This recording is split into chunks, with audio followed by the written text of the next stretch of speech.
नमस्कार दोस्तों, आपका स्वागत है एक और नई वीडियो में। दोस्तों, आज इस वीडियो में हम डिस्कस करेंगे गंगा नदी अपवाह तंत्र और ब्रह्मपुत्र नदी अपवाह तंत्र। तो दोस्तों, आइए डिस्कस करते हैं सबसे पहले गंगा नदी अपवाह तंत्र। दोस्तों, गंगा जो है दो नदियों से मिलकर बनी है, अलकनंदा और भागीरथी। अलकनंदा नदी सतोपंथ हिमानी से निकली और गोमुख के निकट गंगोत्री हिमनद से निकली भागीरथी। जो सतोपंथ ग्लेशियर है वो चार धामों में से इसके निकट बद्रीनाथ धाम है, उसके निकट ही सतोपंथ ग्लेशियर है। तो वहाँ से अलकनंदा नदी का उद्गम होता है। और जो गंगोत्री हिमनद है, जो चार धामों में से गंगोत्री जो धाम है वो इसके निकट है, तो वहाँ से शुरू होती है हमारी भागीरथी नदी। तो अलकनंदा और भागीरथी ये दोनों नदियाँ मिलती हैं दोस्तों देवप्रयाग में। देवप्रयाग में मिलने के बाद संयुक्त रूप से यह गंगा कहलाती है। तो दोस्तों, इसमें जो अलकनंदा नदी है, अलकनंदा की सहायक नदियाँ जैसे पिंडर नदी या पिंडार नदी बाएं तट से कर्णप्रयाग जो कि उत्तराखंड के चमोली जनपद में आता है, तथा मंदाकिनी नदी दाएं तट से रुद्रप्रयाग जो कि रुद्रप्रयाग जनपद में आता है में आकर मिलती है। कर्णप्रयाग में पिंडर और अलकनंदा और रुद्रप्रयाग में मंदाकिनी और अलकनंदा मिलती है। धौली गंगा व विष्णु गंगा अलकनंदा की अन्य सहायक नदियाँ हैं। जो बद्रीनाथ धाम है वो भी अलकनंदा नदी के तट पर ही स्थित है। दोस्तों, आगे बढ़ने से पहले गंगा की जितनी भी सहायक नदी हैं उनके नाम एक बार जान लेते हैं। बाएं तट से कौन सी नदी मिलती है और दाहिने तट से कौन सी नदी मिलती है, ये भी काफ़ी बार प्रश्न पूछे जाते हैं। बाएं तट से मिलने वाली नदियां हैं रामगंगा, गोमती, घाघरा, गंडक, बागमती, कोसी और महानंदा।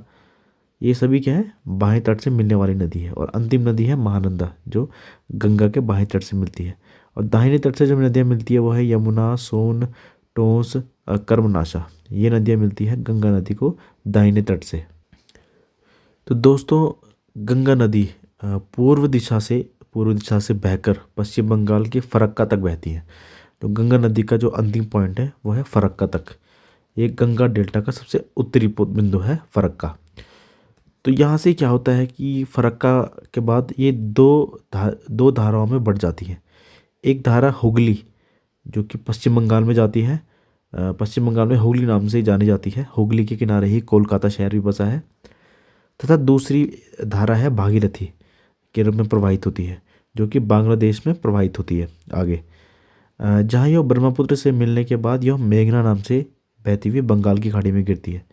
तो जो दो धाराओं में बढ़ती है, एक तो हुगली हो गई जो कि पश्चिम बंगाल में बहती है, और दूसरी जो है भागीरथी नाम से ये आगे बढ़ती है बांग्लादेश में। और ये एक जगह पर ब्रह्मपुत्र और हमारी जो भागीरथी गंगा की एक धारा मिलती है, मेघना नाम से आगे जानी जाती है वो, और मेघना नाम से ही वो बंगाल की खाड़ी में प्रभावित होती है।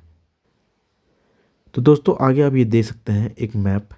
इसमें आपको उत्तराखंड के मैप दिखेंगे कहाँ पर कौन सी नदी मिलती है। जैसे आप देख सकते हैं सबसे पहले बद्रीनाथ में सबसे पहले धौली गंगा मिलती है। यहाँ पर अलकनंदा और धौली गंगा मिलती है। उस नदी को हम वहाँ पर विष्णुप्रयाग कहते हैं, उस जगह को विष्णुप्रयाग कहते हैं। जहाँ पर नंदाकिनी और अलकनंदा मिलती है उसे नंदप्रयाग कहते हैं। जहाँ पर पिंडर और अलकनंदा मिलती है उसे कर्णप्रयाग कहते हैं। जहाँ पर मंदाकिनी जो कि केदारनाथ से आती है वो रुद्रप्रयाग में मिलती है, उसे वहाँ पर क्षेत्र को रुद्रप्रयाग कहते हैं, अलकनंदा से मिलती है। और गंगोत्री से जो भागीरथी आती है वो देवप्रयाग में मिलती है।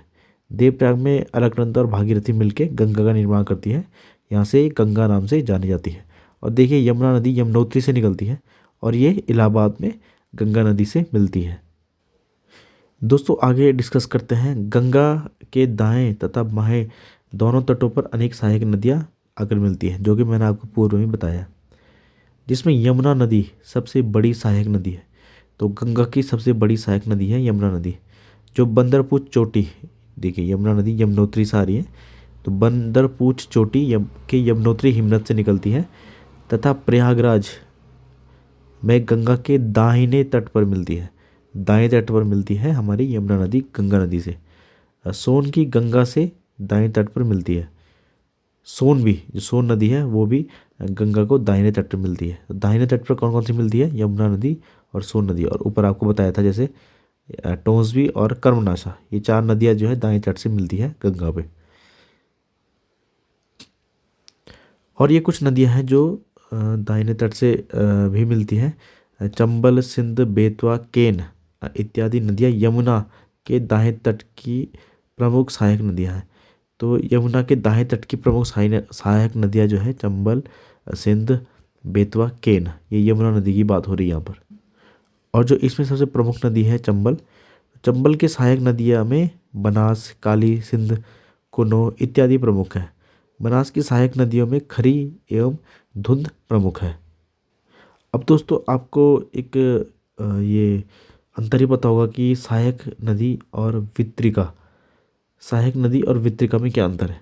दोस्तों वितरिका या डिस्ट्रीब्यूटरी मुख्य नदी से निकलने वाली छोटी नदी जो उसमें नहीं मिलती है, जैसे हुगली नदी जो कि पश्चिम बंगाल में जाती है, जिसके निकट कौन सा है? कोलकाता शहर है। ये दो हमारी गंगा नदी है जो 2 जलधाराओं में बढ़ जाती है, तो उसमें से एक हुगली है, तो फरक्का से अलग हो जाती है हुगली, तो इसे क्या कहेंगे? हम वितरिका कहेंगे। और जो सहायक नदी है मुख्य नदी में मिलने वाली नदी जिसका आधार तल मुख्य नदी से ऊंचा होता है, जैसे यमुना और सोन, ये कहाँ मिलती है? ये गंगा नदी में मिलती है। अब दोस्तों गंगा की एक और महत्वपूर्ण सहायक नदी कोसी नदी, जिसे हम बिहार का शोक भी कहते हैं, ये गंगा के बाएं बाएं तट पर मिलती है। इसके द्वारा अपनी नदी मार्ग में अधिक कटाव तथा मार्ग परिवर्तन के कारण ही इसे बिहार का शोक कहते हैं। गोमती, घाघरा, गंडक आदि गंगा के बाएं तट पर मिलने वाली अन्य सहायक नदियाँ हैं। तो कोसी नदी कहाँ मिलती है? बाएं तट पर मिलती है। और अन्य सहायक नदियाँ जो है वो है गोमती, घाघरा, गंडक आदि, ये सभी नदियाँ भी गंगा के बाएं तट पर मिलती हैं।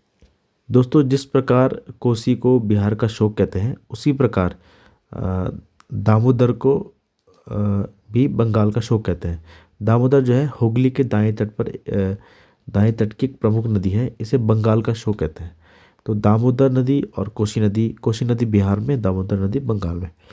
गंगा नदी पर ही राष्ट्रीय जलमार्ग संख्या 1 प्रयागराज से हल्दिया तक, तो राष्ट्रीय जलमार्ग संख्या पहली किस पे है? गंगा नदी पे।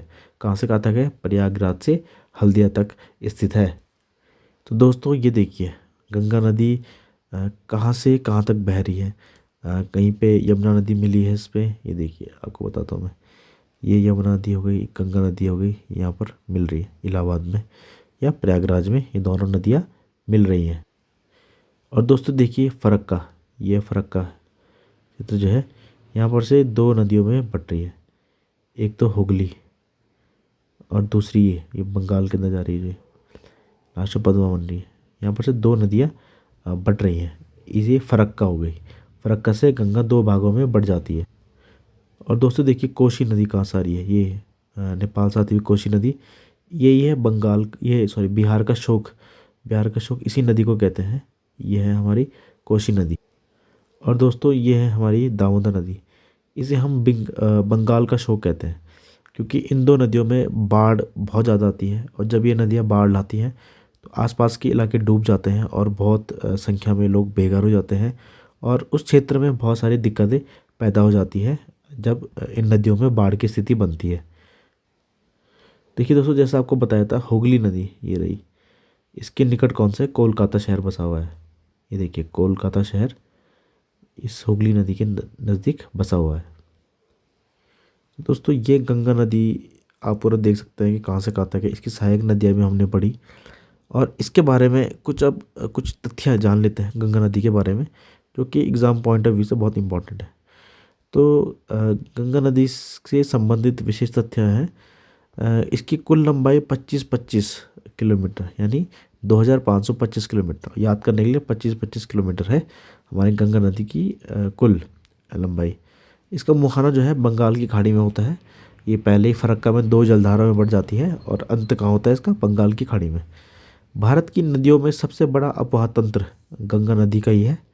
2008 में गंगा नदी को राष्ट्रीय नदी का दर्जा दिया गया। ये इम्पोर्टेंट है, कब दिया गया है? 2008 में राष्ट्रीय नदी का दर्जा दिया गया है। सन 2017 में उत्तराखंड उच्च न्यायालय ने गंगा तथा यमुना को जीवित मानव घोषित किया, कब क्या? 2017 में उत्तराखंड हाई कोर्ट ने जीवित मानव क्या घोषित किया? जीवित मानव घोषित किया। किसको घोषित किया? गंगा और यमुना नदी को। गंगा नदी के किनारे बसा सबसे बड़ा शहर कानपुर है। गंगा नदी अपने प्रवाह क्रम में निम्न नामों से भी जानी जाती है। जैसे गंगा, जो गंगा नाम है वो उत्तराखंड में कहा जाता है, उत्तर प्रदेश में कहा जाता है, बिहार में कहा जाता है, झारखंड में कहा जाता है और पश्चिम बंगाल में ये गंगा नदी नाम से ही जानी जाती है। अब बात करते हैं हुगली व भागीरथी। ये भी गंगा नदी का ही इसमें पानी है। तो ये जो जलधाराओं में बढ़ जाती है, ये फरक्का एक क्षेत्र है, वहाँ दो जलधाराओं में बढ़ जाती है। पश्चिम बंगाल मुख्य शाखा भागीरथी बांग्लादेश चली जाती है इसकी जो है, और हुगली जो है पश्चिम बंगाल की तरफ चल जाती है। हम भागीरथी वो इसको जिस भारत में भागीरथी नाम से हम प्रवेश कराते हैं बांग्लादेश में, लेकिन बांग्लादेश में इसका नाम बदल जाता है। बांग्लादेश में इस नदी को पद्मा नदी के नाम से जाना जाता है। तो बांग्लादेश में प्रवेश के पश्चात इसका नाम पद्मा हो जाता है। तो यही नदी पद्मा नदी या भागीरथी या गंगा नदी, जो भी आप कहना चाहें इसे, ये आगे जाके मिलती है जमुना से, जिसको बांग्लादेश में ब्रह्मपुत्र का नाम जमुना है। तो जब ये दो नदियाँ मिलती हैं तो इसका नाम पड़ जाता है मेघना, और ये बंगाल की खाड़ी तक इसे हम मेघना नाम से ही जानते हैं। बांग्लादेश में इसे मेघना नाम से जाना जाता है। जब इसमें क्या होती है, ब्रह्मपुत्र नदी या जमुना नदी मिलती है तो ये मेघना नाम से जानी जाती है बंगाल की खाड़ी में गिरने तक। और जब हमारी गंगा नदी की सबसे बड़ी सहायक नदी यमुना नदी, गंगा नदी की सबसे बड़ी सहायक नदी यमुना नदी उत्तर प्रदेश के कुल 19 जिलों से होकर बहती है। 19 जिलों से होकर हमारी यमुना नदी बहती है। और हमारी गंगा नदी उत्तर प्रदेश के कुल 28 जिलों से होकर गुजरती है। यह बिजनौर जिले से प्रवेश करके बलिया जिले से बाहर हो जाती है। तो उत्तर प्रदेश में किस जिले से प्रवेश करती है? यह बिजनौर से प्रवेश करती है, और उत्तर प्रदेश का जो बलिया जिला है वहाँ से उत्तर प्रदेश से क्या हो जाती है, बाहर हो जाती है हमारी गंगा नदी। दोस्तों अब आगे डिस्कशन करते हैं ब्रह्मपुत्र नदी अफवाह तंत्र के बारे में। दोस्तों ब्रह्मपुत्र नदी हिमालय के उत्तर में स्थित मानसरोवर झील के पास कैलाश श्रेणी के चिमायुंगडुंग हिमानी से निकलने के पश्चात तिब्बत में सांगपो नाम से पूर्व की ओर प्रवाहित होती है। तो तिब्बत में किस नाम से प्रवाहित होती है? सांगपो नाम से। और किस तरफ होती है? पूर्व की तरफ प्रवाहित होती है। और तिब्बत में रांगो सांगपो इसके दाहिने तट की प्रमुख नदी है। तो ये तिब्बत में किस नाम से जानी जाती है? हमारी ब्रह्मपुत्र नदी सांगपो नाम से जानी जाती है।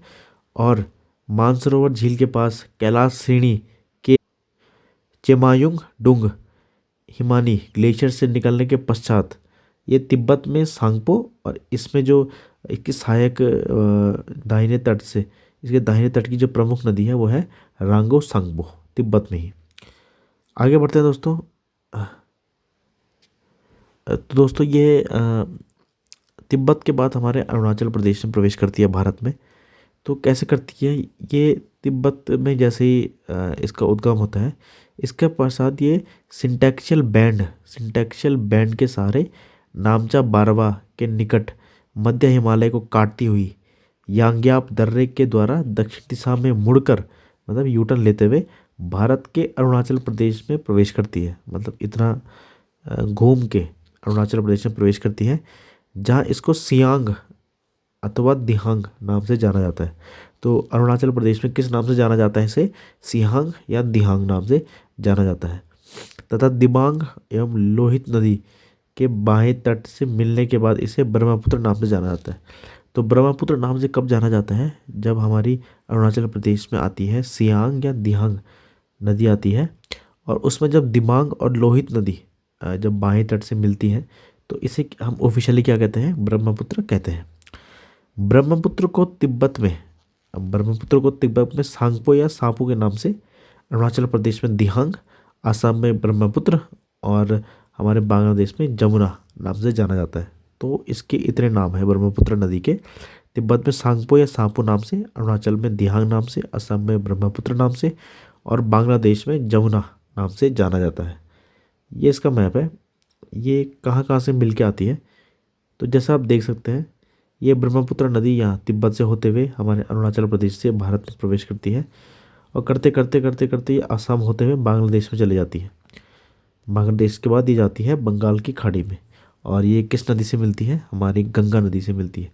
गंगा नदी की एक जलधारा से मिलती है हमारी ब्रह्मपुत्र नदी। वो फिर मेघना नाम से जानी जाती है, और फाइनली बंगाल की खाड़ी में प्रवेश करती है। दोस्तों, ब्रह्मपुत्र नदी विश्व की सबसे लंबी नदियों में से एक है, जो गंगा नदी के साथ मिलकर, क्योंकि बांग्लादेश में गंगा नदी के साथ मिलकर विश्व का सबसे बड़ा डेल्टा सुंदरबन डेल्टा बनाती है। इसमें सिल्ट का निक्षेपण अत्यधिक मात्रा में होता है। दोस्तों, यहाँ सिल्ट का निक्षेपण का अर्थ समझते हैं हम। ये क्या होता है कि एक नेचुरल प्रोसेस है। इसमें क्या होता है कि जिसमें पानी, जो पानी होता है, नदियों का पानी होता है, और जो हवाएं, ये साथ लाकर एक बहुत माहिन मिट्टी के कण, माहिन मिट्टी किसी स्थान पर जब जमा हो जाती है, उसे हम सिल्ट डिपोजिशन कहते हैं या सिल्ट निक्षेपण कहते हैं। तो ये जो डेल्टा का निर्माण होता है, इस पे सिल्ट का निक्षेपण बहुत अधिक मात्रा में होता है। अब दोस्तों, राष्ट्रीय जलमार्ग 2, हमको पता है पहला जलमार्ग तो गंगा नदी पे था, दूसरा जलमार्ग सादिया से धुबरी तक को ब्रह्मपुत्र नदी पे बनाया गया है। तो पहला जलमार्ग गंगा नदी पे, दूसरा राष्ट्रीय जलमार्ग संख्या 2 ब्रह्मपुत्र नदी पे, कहाँ से? सादिया से धुबरी तक। ये आप याद रखना, सादिया से धुबरी तक, ये याद होना चाहिए। ब्रह्मपुत्र नदी में ही विश्व का सबसे बड़ा नदी द्वीप माजुली असम में स्थित है। तो ये भी बहुत इंपॉर्टेंट क्वेश्चन है कि विश्व का सबसे बड़ा नदी द्वीप माजुली कहाँ स्थित है? असम में स्थित है। किस नदी पे बना है? ये ब्रह्मपुत्र नदी पे बना है। अब जानते हैं ब्रह्मपुत्र नदी के सहायक नदियों के बारे में। तो कई बाएं दाएं तट पर दोनों तरफ से सहायक नदियाँ प्राप्त होती हैं। इसमें सुबनसिरी, कामेंग, मानस, अमो, संकोश, तीस्ता इसके दाहिने तट पर मिलती है। दिबांग, लोहित, धनसिरी, कपिली, मेघना तथा बराक इसके बाएं तट पर मिलने वाली नदियाँ हैं। मेघना की मुख्य धारा बराक नदी का उद्गम मणिपुर की पहाड़ियों से होता है। जो मेघना नदी बनती है लास्ट में, हमारे गंगा ब्रह्मपुत्र मिल जाती है जब बांग्लादेश में, तो आगे मेघना बनती है।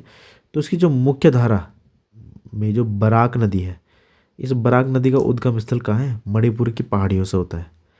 और इस बराक नदी की सहायक नदियाँ हैं मांगू, तरंग, तुइवई, गिरी, सोनाई, रुकनी, काथखल, धलेश्वरी, लंगाचिनी, मधुआ और जटिंगा। लोहित नदी को खूनी नदी, द रिवर ऑफ ब्लड भी कहा जाता है। जो हमारी लोहित नदी है वो उसे खूनी नदी, क्योंकि ये लाल रंग की नदी होती है शायद, इसलिए इसे रिवर ऑफ ब्लड कहा जाता है। और इसमें लाल कलर क्यों होता है? दोस्तों, जो लोहित नदी है उसे खून की नदी इसलिए कहा जाता है क्योंकि इसके तल और इसके किनारों पे जो मौजूद लेटराइटिक सॉइल या लेटराइट मिट्टी होती है, इस कारण इसे हम जो है खून की नदी कहते हैं, जिस कारण इसका पानी का रंग जो है लाल हो जाता है। किसकी वजह से? लाल लेटराइट मिट्टी की वजह से। खासकर मानसून के बाद यह तेज बहाव के साथ बहती है, जिससे ये खून जैसी लाल दिखाई देती है। इसलिए इसके कारण क्या कहते हैं इसे? लोहित नदी। लोहित का नाम असम में लाल होता है, इसलिए इसको लाल नदी या खूनी नदी भी कहते हैं। अब दोस्तों, देखते हैं भारत की जो प्रमुख रिवर बेसिन है उसके घटते क्रम देखते हैं। सबसे बड़ा रिवर बेसिन किसका है? गंगा नदी का, फिर सिंधु नदी का, फिर गोदावरी, फिर कृष्णा, फिर ब्रह्मपुत्र और फिर महानदी का। तो दोस्तों, ये एक शॉर्ट रिवीजन टाइप का था से हमारी गंगा नदी और ब्रह्मपुत्र नदी के बारे में। इसे हम फ्यूचर में और डिटेल में पढ़ेंगे, लेकिन परीक्षा की दृष्टि से इतनी डिटेल्स काफ़ी ज़्यादा इम्पॉर्टेंट है। तो दोस्तों, थैंक यू वीडियो देखने के लिए। चलो मिलते हैं नेक्स्ट वीडियो में।